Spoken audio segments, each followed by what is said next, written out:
Where is wisdom to be found? That's the question that Job asks as he lies, covered in painful boils at the lowest point in his life.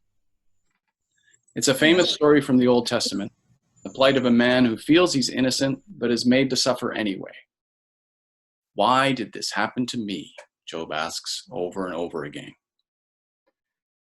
Well, his friends are sure that they have the answer. Job must have sinned in some way. That's the only explanation of why someone so wealthy, so well regarded in his society could be laid so low. You can see them in this famous picture by William Blake pointing their fingers at Job. You must have sinned. That's why you're so sick. And Job hasn't just lost his health. In the space of a day, he's lost his 10 children, his servants, his livestock, everything except his life and his wife. What Job and his friends don't know is that Job's situation is a result of a cosmic wager. The book of Job starts with a scene which sounds like something out of a fairy tale. One day, we're told, God is in heaven, in his heavenly court with all of the angels, and God gets into a debate with the angels about Job's loyalty. And the angel called Satan says, you know what? I don't think that Job would stick with you if you took away his wealth and his health. Now, it may seem strange to us that Satan is in God's heavenly court, but Satan in the Old Testament is a word which means the accuser, or kind of like the loyal opposition, the one who's going to get in your way or accuse you or be the person who says that you're not as good as you think you are. So that's the role that this angel is playing on this day. And so Satan and God get into this conversation. God says, Job will be loyal to me to the last. He's a pious and righteous man.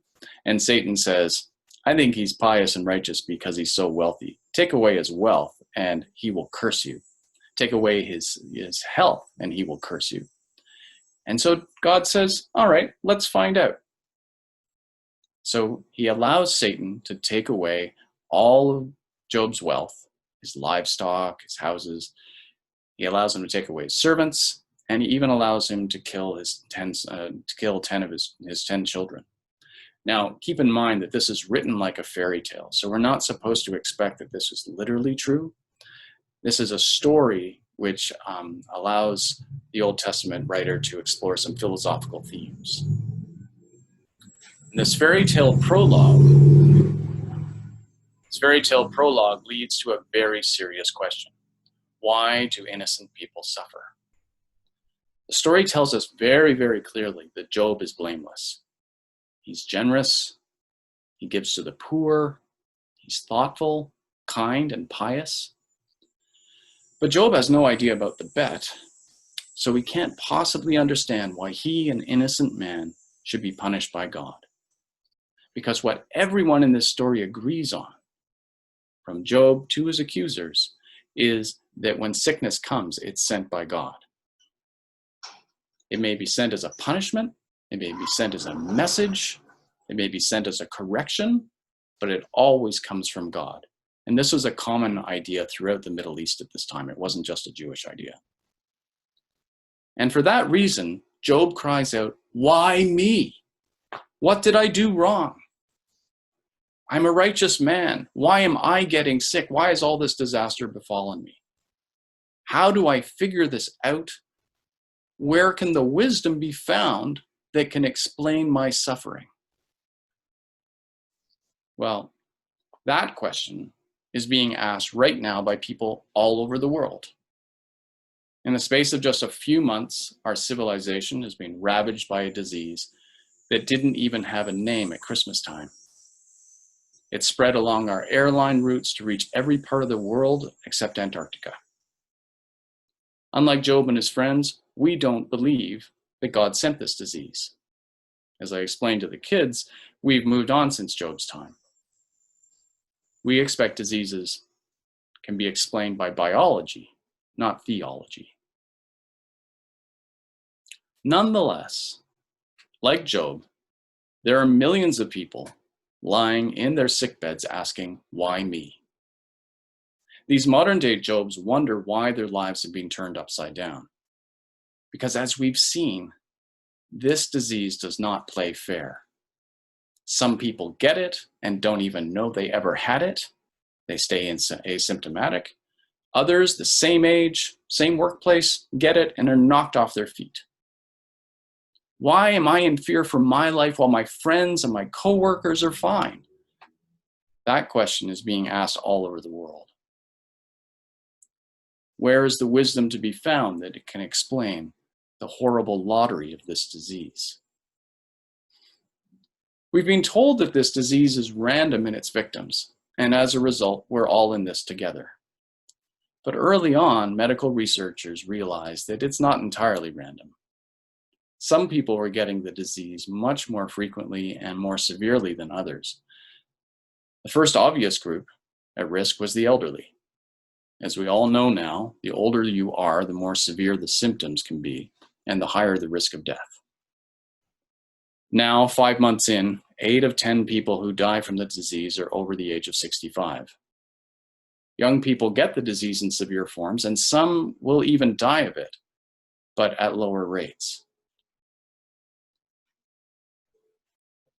But when examining who gets COVID-19, it matters a lot where you live. Here's a map which is put out each week by the City of Toronto's Public Health Department.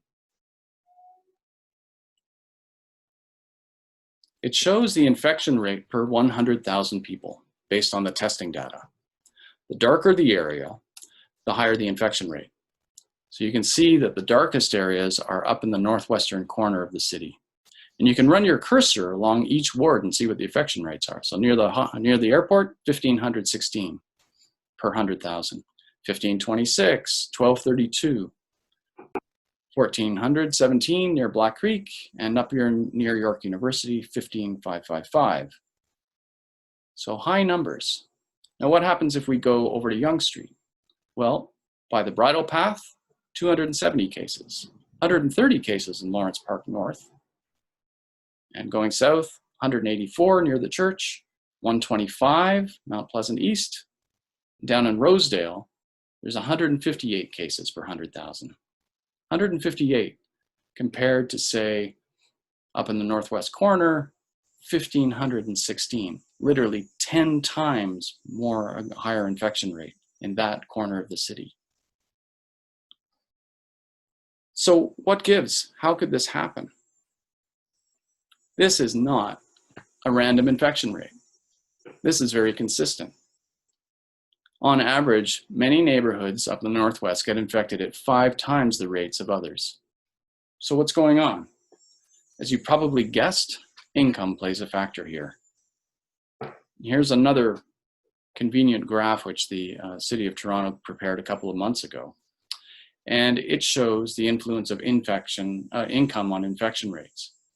The tallest blue line at the far left belongs to the poorest people in our city. As you can see, the slope of the graph slides downward to the wealthiest, who get the virus the least. The trend is crystal clear. People who have a household income of $50,000 or less are 3 times more likely to be infected with COVID-19 than people whose household income is $100,000 or more. 3 times. Income level is a good predictor of who gets sick with this disease. But there's another factor too. In the intensive care units, another pattern emerged which is even more stark. The people who are getting the most sick and who die the most often are people of color. The pattern was first noticed in London and New York. In Canada, we weren't collecting race-based data when the pandemic began, so it wasn't obvious. There was no proof at first. But in May, the City of Toronto started to collect race-based data. And in August, just a couple of weeks ago, they released the results.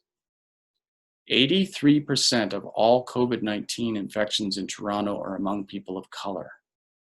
83%. They make up 52% of the city's population, but a much higher percentage of its COVID-19 victims. 71% of all people who are hospitalized are people of color. And at that rate, there is nothing random about this disease at all. How could this happen? The fact is that in this city, and others like London and New York, race and income levels are linked.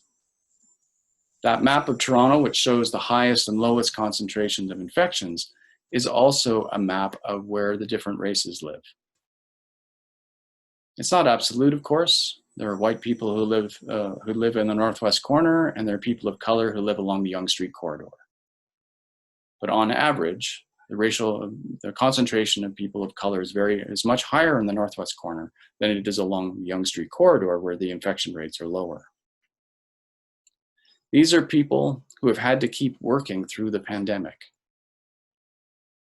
These are people whose jobs were deemed essential or who needed the money so badly they couldn't possibly stay home. These were people who lived in crowded homes and apartments where social isolation was never even an option. Why me, Lord? Why am I sick with this? The answer is not that God sent it, but the answer, tragically, is that in a way this was sent by society, the way we divide ourselves up. Not only do people of color working in low-income sectors get this the most, they are also most likely to suffer serious complications from COVID-19.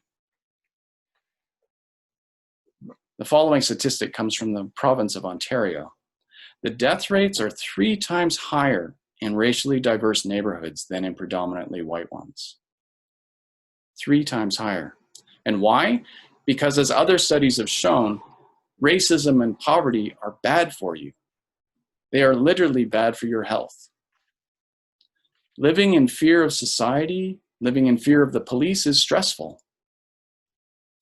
Black people who are randomly stopped by the police live with a kind of racialized stress that white people just don't experience. Recently, the Ontario Human Rights Commission released a report showing that Blacks in this city are more likely to be randomly stopped, harassed by the police, arrested, and shot dead than white people. And this is happening all the time. Just 2 weeks ago in the beach, an 11-year-old Black boy was playing in the park. Everything was going fine until he was suddenly surrounded by 7 police officers. He and his terrified Black mother were told that a neighbor had called the police, saying that 2 people, a man and a woman, were walking around the park with a gun. The gun in question was the boy's Nerf gun, the 11-year-old boy's Nerf gun. That was in the beach, not far away, not in New York, not in Texas, but right here. Imagine being that boy. Will his heart jump into his throat every time he sees a police officer? How does he ever relax in a park now? That sort of stress has been shown to lead to higher rates of hypertension and diabetes among Black people in adulthood. And those are exactly the kind of health risks which make people more susceptible to hospitalization and death from COVID-19. Why me, Lord? Why am I suffering? Why am I sick and dying? For Job, there was no answer, which is why he asked, where is wisdom to be found? In our case, we can be certain that God did not send this disease. Human beings did not invent COVID-19, but we have decided how it will spread. So where is wisdom to be found for us? In the reading we heard today, we're told that wisdom is not something that can be seen, like an object lying on the ground. The birds can't see it, human beings can't see it. And it's not something that can be bought either with silver or gold. You won't get this by hiring a consultant. Nor is it something easily possessed by human beings. It's hidden from sight. Then, in the reading, after establishing how elusive wisdom is, our scripture seems to change the subject. We're reminded that God keeps this universe going by setting limits on the natural world. The oceans are held back from overrunning the land. Only so much rain can fall. The thunderstorms can only be so frequent. God sets their path. We're to understand that the universe is not random. It's kept in order by God. And so when we approach God, our text suggests, we should have a sense of fear and awe, for it is God who's made our life on this beautiful planet possible. Wisdom is knowing that we're not in charge, but that the universe does have an order to it. But we're not just to be in awe of God's ordered universe, to sit back and go, wow. We're also told that we are to avoid evil. But what does evil mean here? Well, it doesn't mean avoid the suffering that comes with things like volcanoes and earthquakes. That sort of thing isn't up to us. We can't predict it. We never know when those are going to happen, or certainly not back then. No, what God means by evil are the choices that human beings make. Unlike the birds and the animals, we can choose how we fit into this wonderful universe. We can grab as much stuff for ourselves as possible and forget about the consequences to us, the planet, and other people. Or we can take stock and decide that the price of this way of living is too high. Like a flash of lightning at night, this pandemic has suddenly illuminated the deep inequalities of our city. We have a chance to take this moment and decide that Toronto can be different. We can stop pretending that everything is okay, that we're a multicultural paradise. The people in the ICU have seen through that story.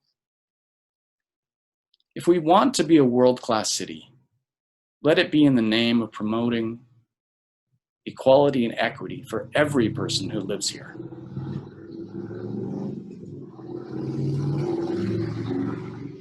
As our neighbors to the south give up on that dream, let us take it up. Let's provide affordable housing. Let's start filling those empty condos. Let's give our essential workers proper pay for what they do and a transit system that suits their needs. Let's show the world where wisdom is to be found. May it be right here in this gleaming city by the lake.